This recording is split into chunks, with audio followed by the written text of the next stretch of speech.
6 तारखेला सगळे सौराष्ट्रातल्या ज्या महिला आहेत, कपडे विकायला येतात, कानातले विकायला येतात, बांगड्या विकायला येतात आणि ते सगळे धंदा व्यवसाय करतात. अशा दुःखाच्या वेळी तो व्यवसाय नकोय.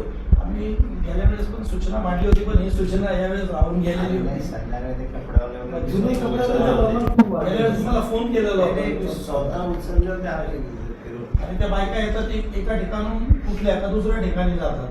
तर त्यामुळे त्यांना प्रतिबंध आतमध्ये घुसून द्यायला नाही पाहिजे. गार्डनच्या आतमध्ये मैदानात पण बसतात. लाईन आतमध्ये निघाली, नदीच्या आतमध्ये लाईन बसतात, हे बाजूला सगळे बसलेले असतात. सगळे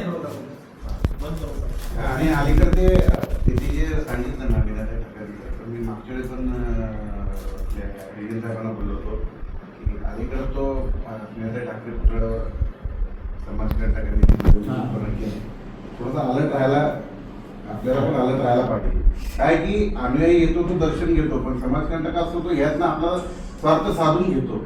म्हणजे असं व्हायला नको कोइन्सिडन्सली कुठला प्रकार व्यवसायातनं घडला किंवा कुणाकडनं तिऱ्यात माणसाकडनं घडला आणि त्याचं खापर सगळं बौद्ध अनुयायावर आहे.